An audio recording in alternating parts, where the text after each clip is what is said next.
meus amores, minhas amoras, eu sou a professora Carla Kurz e hoje nós vamos trabalhar um tema de redação, fake news e os limites da liberdade de expressão, tudo isso dentro do eixo temático sociedade. Se você já nos acompanha aqui, você sabe que nós ensinamos os nossos alunos a escrever uma redação que aprova e nós ensinamos dentro de eixos temáticos, certo? Então vamos começar a falar sobre fake news e os limites da liberdade de expressão. Eu vou te dar dicas de como argumentar para fazer uma redação que aprova e para você não cair em contradição num assunto que é tão falado, mas que facilmente você pode dar aquela resbalada. Então vamos primeiro para a estrutura de uma redação. Lembre-se que na introdução, para uma introdução de redação que aprova sobre fake news, a tua primeira ação é contextualizar. Uma das possíveis estratégias é fazer uma alusão histórica. E agora eu vou te ensinar uma alusão histórica, tá? Então, a alusão histórica dentro do tema das fake news, você pode dizer que, embora novos atores como as redes sociais tenham entrado em cena e reacendido a discussão, a liberdade de expressão, ou seja, o debate sobre os seus limites, está longe de ser um tema novo. A história desse direito de expressão teve o seu ápice nas décadas que seguiram ali o iluminismo. Na época, para além do fim da censura prévia, já se debatia a importância de impedir punições àqueles que expressavam as suas opiniões. Então, você pode trazer o iluminismo como uma forma de você introduzir a sua redação, aquele primeiro período onde você contextualiza.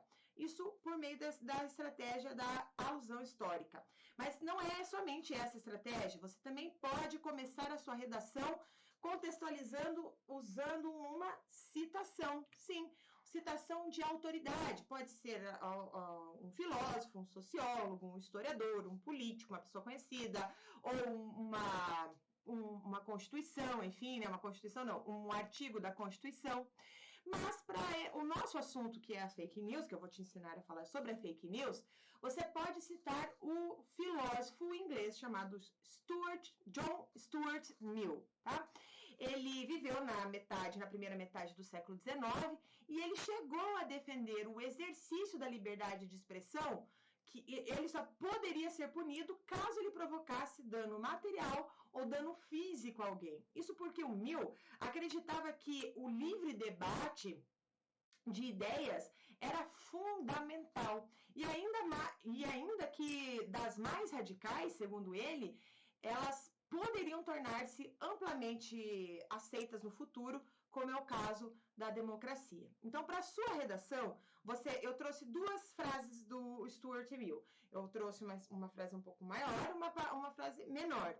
Você pode fazê-las, citá-las de forma direta ou indireta. Direta, você vai ter que colocar entre aspas a frase. Indireta, você pode escrever com as suas palavras, mas sempre citando aí o dono da frase. Então, aqui, se toda a humanidade, menos um, fosse da mesma opinião e apenas um indivíduo fosse de opinião contrária, a humanidade não teria maior direito de silenciar essa pessoa do que esta o teria, se pudesse, de silenciar a humanidade. Ou seja, todo mundo tem o mesmo direito. E ainda sobre a liberdade, ele fala que essa mais curtinha, a liberdade de um indivíduo deve ser assim limitada, não deve ser prejudicial aos outros. Como eu te expliquei, ele dizia que uma pessoa poderia ser punida apenas se ela provocasse um dano material, um dano físico, senão a liberdade tem que ser ampla, tá? Então, assim, esse é um tema muito complexo. Muito complexo, por quê? Porque é muito fácil, o aluno entra em contradição. Tem liberdade, mas essa liberdade vai até onde? Tem limite para essa liberdade? Então, temas complexos como esse são um prato cheio para as bancas de concursos e também dos vestibulares, ali na hora de escolher os temas de redação.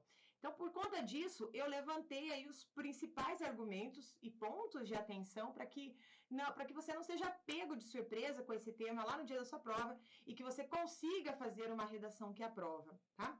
E é claro que o avanço dos meios de comunicação, a ascensão de governos fascistas, ditatoriais e outros acontecimentos ao longo da história vieram evidenciar que o debate é bem mais complexo que isso, né? E fizeram com que muitos países ao redor do mundo passassem a estabelecer alguns limites para esse direito. Então, eu vou mostrar para você aqui que existe sempre dois lados da moeda. Então, em um primeiro momento, você pode até pensar, bom, se o Stuart Mill foi a favor da liberdade de expressão irrestrita, por que eu não poderia também ser lá na minha redação? Por que eu não posso, né? É a liberdade de expressão irrestrita. Tá bom, você até pode cair em contradição, né? Então, é por isso que você não pode, especialmente se o tema estiver associado às fake news. E eu vou te explicar por quê, tá? E para te explicar por quê, eu vou te apresentar as estratégias argumentativas para uma redação que aprova com o tema fake news. Então, eu vou te mostrar por que você pode cair em contradição se você não tomar cuidado com a estratégia argumentativa que você vai utilizar para fazer uma redação sobre fake news. E por isso eu vou te apresentar. Mas antes disso, eu vou te explicar, né, eu vou te fazendo a explicação, mas eu vou te explicar qual é a estrutura de um desenvolvimento dentro da redação. Então, a estrutura que eu peço para que você faça é uma estrutura composta por 3 períodos. Então, o primeiro período, que é quando você começa a frase e até o ponto, isso é um período, tá?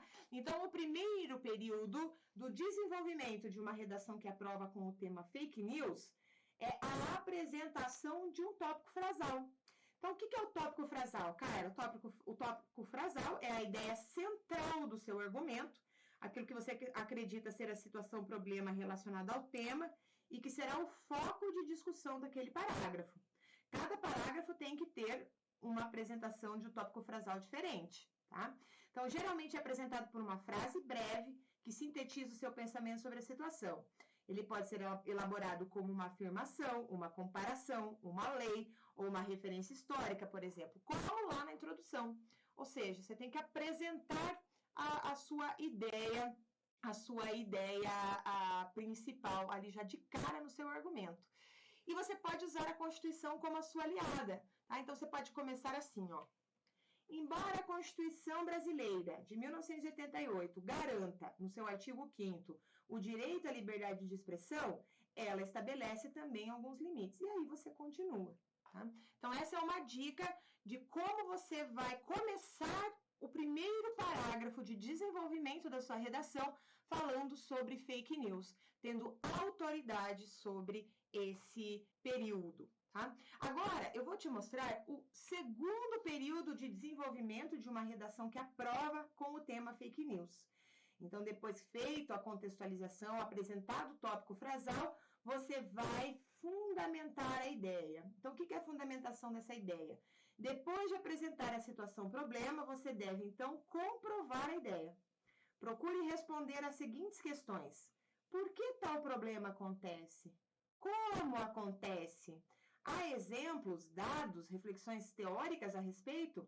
Essas informações devem aparecer e denotam credibilidade ao que você afirma. Então, o que você vai fazer no segundo período? Você vai começar a usar dados, né? Estatísticos, vai usar a Constituição, né? Então, um exemplo claro, por exemplo, que você pode utilizar na sua prova, né, na sua redação, é de que a liberdade de expressão não é tida como absoluta aqui no Brasil, né? E por quê? Porque a lei, que é a lei 7.000, aqui ó na tela, tá? A lei 7.716 de 1988, que fala sobre os crimes resultantes de preconceito de raça ou de cor, né? Você já deve ter visto, inclusive, essa lei. Ela dispõe a respeito da discriminação da raça e de cor, de etnia, de religião, procedência nacional e tudo mais. Só que lá no seu artigo 20, no seu parágrafo 1º, ela prevê pena de 2 a 5 anos e multa, tá? E multa para quem? Olha lá. Para quem fabricar, comercializar, distribuir ou veicular símbolos, emblemas, ornamentos, distintivos ou propaganda que utilizem cruz suástica ou gamada para fins de divulgação do nazismo, por exemplo. Tá? Então, peraí, você tem liberdade, mas ela tem um limite. A liberdade de expressão, ela não é absoluta no Brasil. Então, você pode citar essa lei, dizendo que existe a liberdade de expressão, ela é prevista constitucionalmente, mas tá? Como eu mostrei ali para você na estrutura, né? Olha, embora a Constituição Brasileira de 1988 garanta no seu artigo 5º o direito à liberdade de expressão, ela estabelece também alguns limites, como é o caso, né, que não é possível sair propagando, símbolos que lembrem, que façam divulgação do nazismo, tá? Também você pode dizer que, além do Brasil, muitos outros países europeus também classificam a apologia ao nazismo como crime, especialmente lá na Alemanha, tá? Então, não é o caso dos Estados Unidos, onde grupos neonazistas e fascistas podem realizar manifestações sem sofrer consequências penais, ao exemplo da marcha de Charlottesville em 2017, tá bom? Então, esse seria o segundo período do seu parágrafo de desenvolvimento. Então, no primeiro período, você mostrou o tópico frasal, no segundo período, você provou que o seu tópico frasal estava correto, e aí no seu terceiro período do desenvolvimento de uma redação que aprova com o tema fake news, você vai fechar a ideia. Então, esse fechamento de ideia trata-se de reafirmar o tópico frasal com o propósito de indicar que o seu ponto de vista foi válido e, portanto, claramente fundamentado por meio das respostas do segundo período. É praticamente você dizendo, viu, corretor, eu falei que o assunto era sério, eu comprovei, exemplifiquei e tudo mais, tá? Então, o que você pode dizer nesse terceiro período? Que nós conquistamos com dificuldade a liberdade de expressão, já que lá na introdução você disse o quê? Você disse que ele é uma conquista do iluminismo, né? Então, você pode falar que nós conquistamos com a liberdade de expressão com dificuldade, ela é um direito constitucional e um esteio do pacto social. A própria lei já estabelece limites, né? Que não posso defender ou incitar crimes, tá? Eu não posso... em nome da liberdade, né, de expressão, defender racismo, defender violência contra mulheres ou pedofilia, por exemplo. A liberdade é ampla, mas ela não é absoluta. Então, coloca isso lá na sua redação. A liberdade é ampla, mas não é absoluta. E note, tá? Esses limites são estabelecidos de forma a resguardar outros direitos. Então, você pode colocar na sua redação essa reflexão aqui conhecida do filósofo Herbert Spencer. Ele diz assim, ó, a liberdade de cada um termina onde começa a liberdade do outro, e com certeza você conhece essa frase e você pode usar na sua redação para fazer uma redação que aprova. Bom, um segundo argumento, lembrando que na redação você precisa apresentar pelo menos 2 argumentos que comprovem a sua tese. Então, você, no segundo argumento para o desenvolvimento de uma redação que aprova com o tema fake news, nesse momento eu quero que você tenha criticidade. Você vai respeitar toda aquela estrutura de apresentação de tópico frasal no primeiro período, de comprovação por meio de dados ou frases ou leis no segundo período, né? E o terceiro período fazendo uma conclusão. Então, que argumento que você, quando eu falo, tem que ter criticidade? Sabe aquele argumento que propõe uma visão não muito óbvia, né, sobre uma questão? Então, quando eu falo em criticidade, é aquilo que não se limita a apenas repetir o senso comum, tá? É um argumento mais crítico, é um argumento problematizado, é um olhar mais consciente, mais distanciado para a questão que está sendo abordada, mas sem colocar as coisas como eu ou os outros, tá?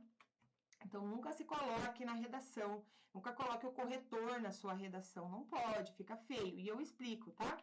O posicionamento crítico é aquele que não apenas acusa determinados grupos de adotar as práticas que estão sendo analisadas, mas também se coloca como parte de um contexto que tem como desdobramento a manutenção da situação descrita.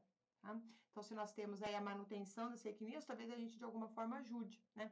Então, no caso de um tema que pedisse a relação entre a liberdade de expressão e fake news, é importante ainda considerar que esses novos atores que eu já mencionei, que é como a internet e as redes sociais, eles agravam ainda mais a situação, mesmo se não sendo fake news uma coisa contemporânea, já é algo bem antigo, tá? Então, além de facilitar a disseminação rápida de qualquer conteúdo, potencializando assim o alcance de mentiras, grande parte dos sites que disseminam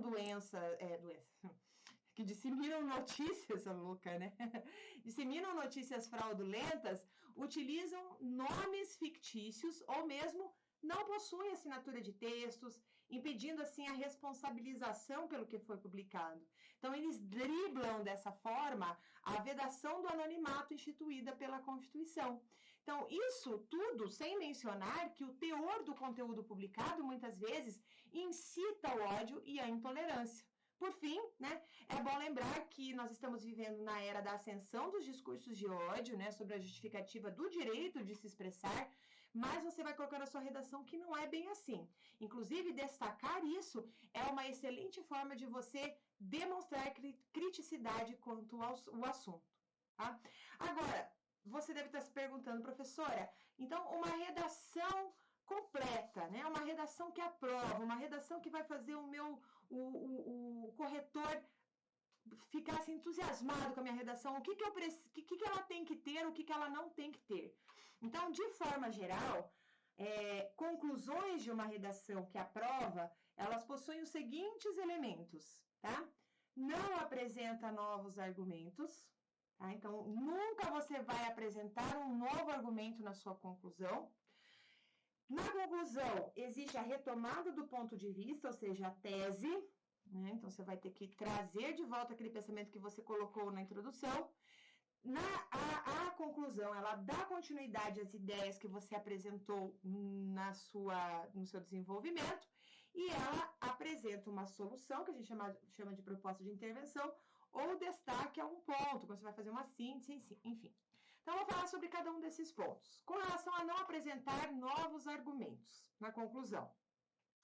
A conclusão de uma redação não é aquela etapa para você abordar novos argumentos, tá? Que defendam um ponto de vista. Afinal, você não terá espaço para defender esses argumentos e ainda finalizar a sua redação apenas num parágrafo. Então, por isso, deixe os argumentos para o desenvolvimento e guarde o espaço da conclusão para realmente fazer o fechamento do seu texto.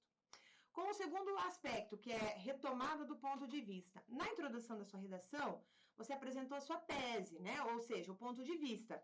Então, na conclusão, você deverá retomar o seu ponto de vista, né? Você tem que mostrar para o leitor, né, para o seu corretor, ressaltando a ideia principal que você trabalhou durante toda a produção textual.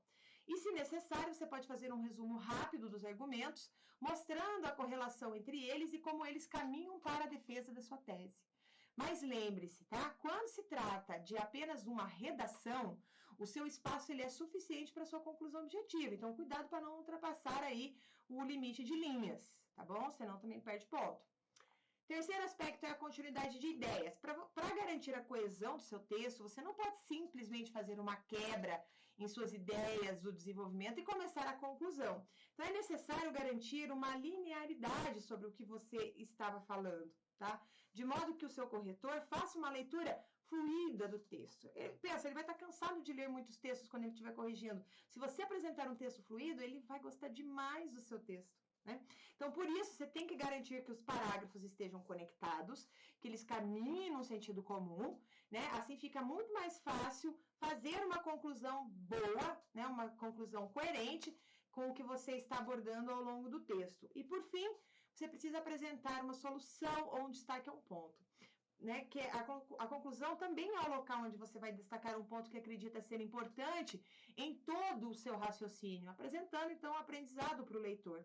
E isso pode vir, por exemplo, após a retomada do seu ponto de vista e argumentação, né? Então, outros casos, você pode expor uma proposta de solução, uma proposta de intervenção para o problema abordado ao longo da sua redação, e dependerá do que é exigido também na prova, né, em si, né? Então, assim, se é pela forma como você deseja finalizar o seu texto, se ela exige de você, tá? Alguma coisa específica, tá certo? Então, assim tem que ser feita uma conclusão que aprova, né? De uma redação que aprova.